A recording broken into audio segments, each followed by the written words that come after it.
YouTube world. This is Eden again. I'm back with the second video, and basically in this video we're going to be talking about I've decided to work with a cosmetic chemist.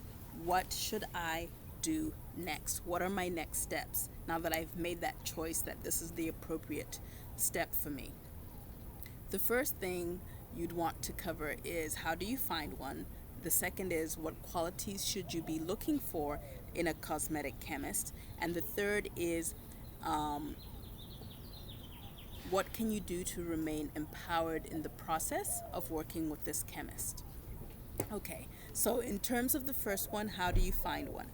This is how I recommend you do it. Obviously, you could do a Google search, cosmetic chemist in whatever country, or lab to formulate my products, or whatever Google search you want to do. But this is the way I think is the best way to do it, and the quickest way to do it, where you can get referrals from people in the industry. You want to look up cosmetic ingredient suppliers in your country, in your region. If you don't have one in your country, look up cosmetic ingredient suppliers, or buy bulk cosmetic ingredients, or something like that. And in so doing, you will get a whole list of companies, and you start contacting those companies one by one. And usually they will either have a cosmetic chemist in house who might do formulation, or they will be connected with companies that they generally refer people to for manufacturing.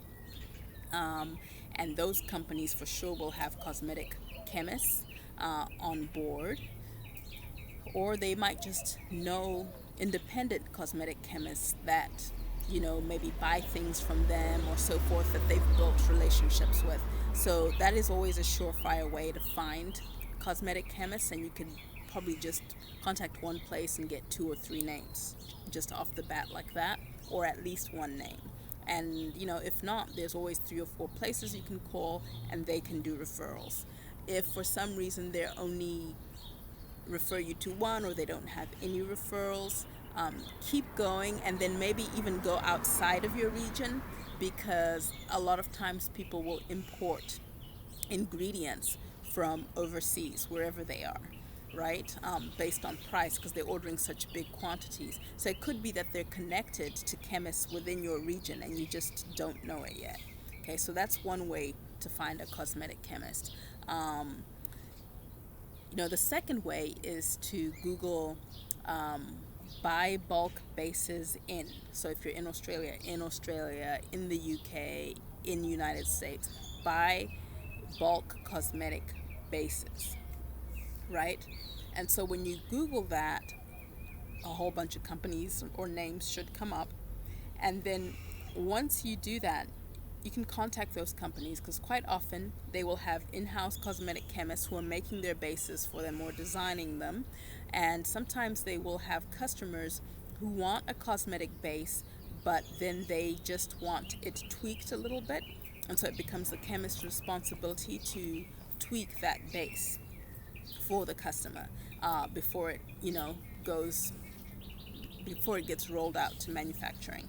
Okay, so they have usually cosmetic chemists in-house. If they aren't willing to formulate something from scratch for you, or to tweak one of their bases for you, they will for sure be able to refer you to an institution or an individual who will and can do that for you.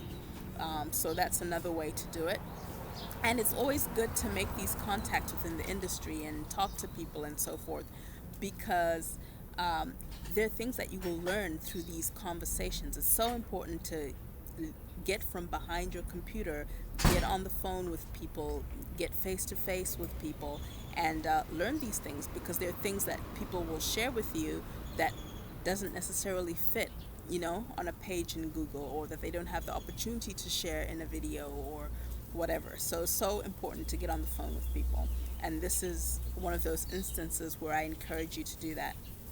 Okay, so those are 2 good ways to find cosmetic chemists that are personal and not intimidating, where you're not just looking at a screen with a whole bunch of names and not knowing who you can trust. Okay, you'll get a feel for people. use your gut to figure out if this is the right thing. Then the second thing we want to talk about is what qualities should you seek in this woman or man that you've decided to work with? The first thing, the most important thing, we're just going to assume off the bat that they're qualified. We're not even going to go into qualifications. But the most important thing is, are they respectful and courteous and curious?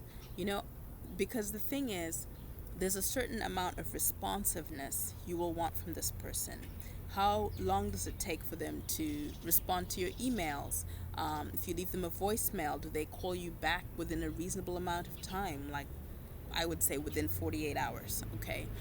24 hours is optimal, but sometimes things happen. Maybe, their lab caught on fire. I don't know. They took a sick day. But within 48 hours, generally speaking, it should be a good response time for emails and phone calls. And, you know, what is the quality of their response? Is it really abrupt and brusque, like you asked three questions and they sort of half answered one, and then they ignored the others? Or did they talk down to you? Did they make you feel a certain way? I'm not saying that you need to put the responsibility of how you feel on other people. You have to take responsibility for your own feelings. However, I think that it is really important. It's almost like having a bedside manner. If you're a doctor, there's a certain way that cosmetic chemists who deal with the public need to be in order for their customers to feel respected and empowered in the process, so that they're making the best choices. So that quality is really important. The second thing is, what is their language around natural hair?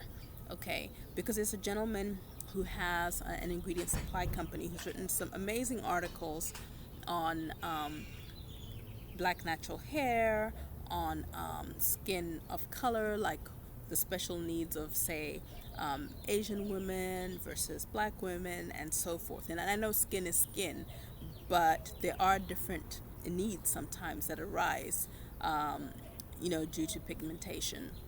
So he's written some amazing informative articles, but the language he uses to describe things, it's just so derogatory in some ways. I would never, ever, ever refer you or anyone else to that person, because I think that that general lack of care will translate into the process. And I'd feel bad, to have like thrown you into that sort of poisoned pool.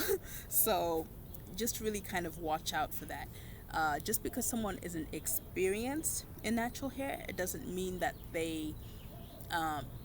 it doesn't preclude their ability to be curious and interested and respectful.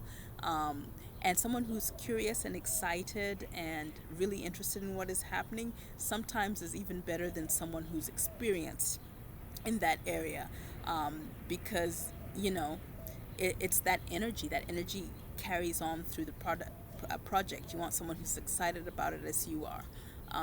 The third thing is, it may seem like a juxtaposition to what I just said, but it's helpful if they have experience with natural hair care. Now, there's a process called reverse formulation, by which you can take a product to a lab and they can analyze the proportions of certain chemical ingredients, with the express intent of reproducing that formula. So I generally don't recommend that people do that, because, why do we need 500 copycats, of, Kinky Curly or Shea Moisture or whatever? I mean, be original. There's so many different botanicals and products and methods, and, so you can be original. You don't have to copy everything. But sometimes it's good to get an idea of where to start, kind of where to go without copying.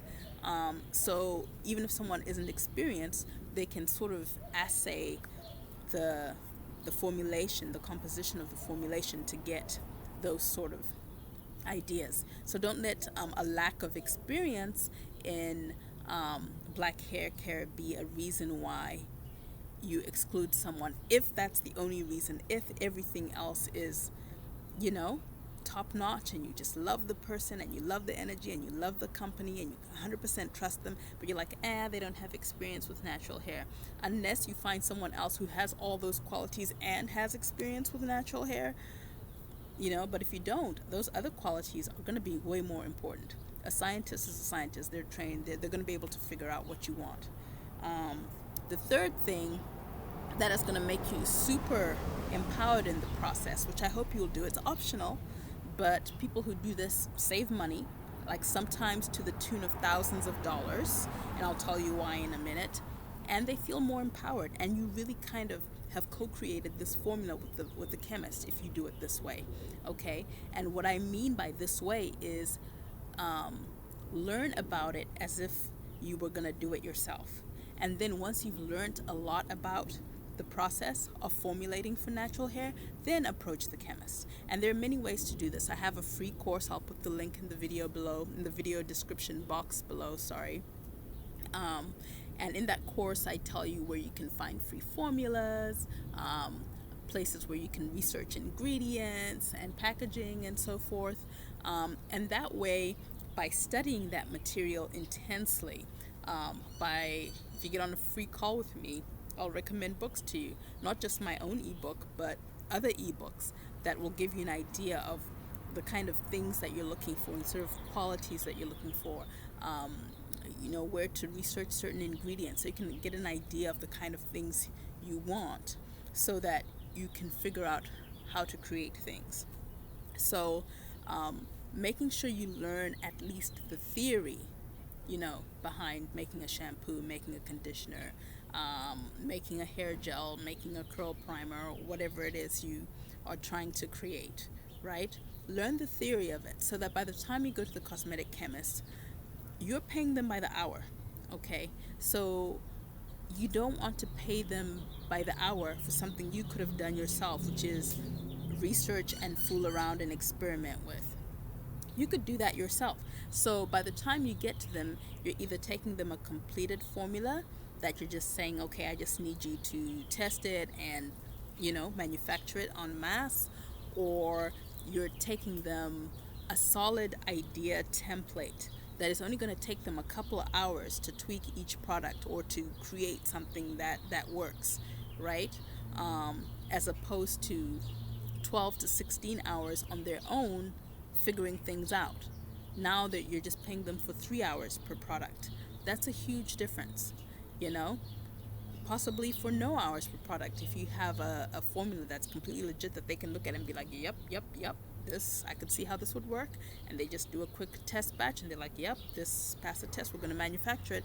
That cuts a lot of money off the process, okay? And you have something you've created yourself. They're just manufacturing it. So you still have that brand in it, you have ownership in it, and you're able to have a conversation at a different level. I mean, let's just face it, someone who doesn't know how to even turn a computer on versus someone who's maybe taught themselves how to code is going to have a completely different conversation when they meet Bill Gates than someone who doesn't know how to turn a computer on. Completely different conversation. And this Bill Gates type person is going to be able to help the person who's taught themselves how to code much easier, much faster, more deeply, or deeper than the other person. So don't be this person. Be this person, okay? Even if it's just reading and you don't have time to experiment in your kitchen, fine. But at least read and understand the basics of what you're trying to create. It's a service to yourself, most importantly, first of all, and ultimately it'll be a service to your customer. And if you're following me and you've been watching my videos, it's all about service. Why wouldn't you want to serve that person? Okay, so I hope that this helped you figure out how you should work with a chemist, where you find one once you've decided to go that route. And for those of you that are wanting to do this yourself, that's the option you've chosen based on the first video or based on whatever research you've done, or perhaps you've spoken to me on the phone before. In the next video, I'm going to go into in detail how to go about doing it yourself. So stay tuned for that. Thanks for staying with me this far. All right, bye bye.